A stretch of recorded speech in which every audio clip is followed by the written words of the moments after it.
1.7 million passengers rely on metro rail trains every day. But since not all of them are currently operational, people have had to find other ways to commute. From buses to taxis, today we explore public transportation and speak all things compliance. The city's metro bus is the primary and one of the largest bus services locally. We took a trip to one of the depots to find out the current status of buses regarding the sudden influx of commuters and exactly how the mode of transport is complying with COVID-19 regulations. Goodwill Shivuri was there to take us through it. Metro bus has about 8 million passengers annually. When we went on stage 5 lockdown, unfortunately we couldn't shut down because we have a responsibility to transport essential services. Our buses are disinfected twice a day, in the morning and in the afternoon, to cater for the both peaks. So we also had to ensure that seats are demarcated, that we're loading at least at 50% capacity. So as you can see, different profile of buses here. You'll see as we move through that our buses are all demarcated and they've got sanitizers, they've got perspex to cover the driver.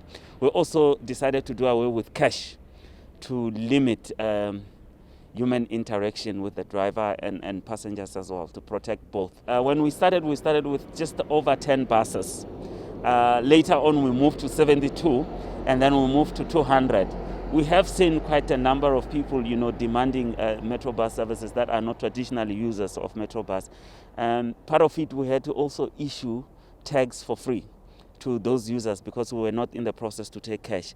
This was compounded by the taxi strike. You remember we had a whole lot of people who came to metro bus, and since then we've been carrying passengers from buses, from taxis and from trains as well. We also scan and screen our drivers to ensure that they are at least free from the virus. So we had a challenge to strike a balance between the customer demand and the amount of staff that we can use on a day-to-day basis. The bus industry has received good reviews from those who use it under COVID-19 conditions. I'm satisfied.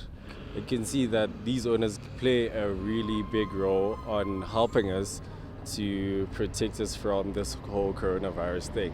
Using sanitizers and not seating close with each other. And I'm really glad that they really are willing to help us get past this whole situation of this COVID-19. From my side, so far, I haven't seen any problem. So far, it's fine. But then there are disadvantages when with public transport. We are many, especially where I start my traveling. We are so many. But then in terms of in the buses, they're still keeping the social distances.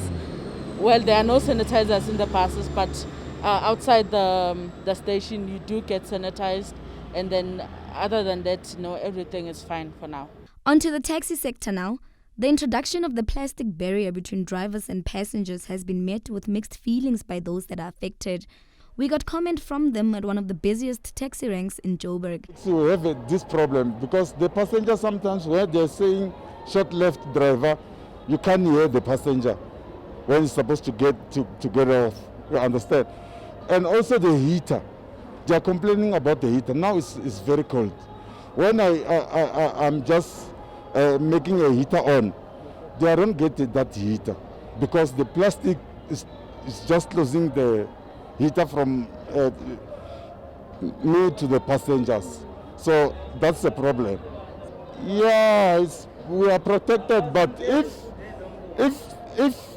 this passenger next to me is sick, I'm supposed to get sick very quick. Yona plastic mama ya thusa hulu because it protector from le pandemic or the customer na even the call for the eng it is ka fitela batho ba bangwe tsona e re thusitsa hula.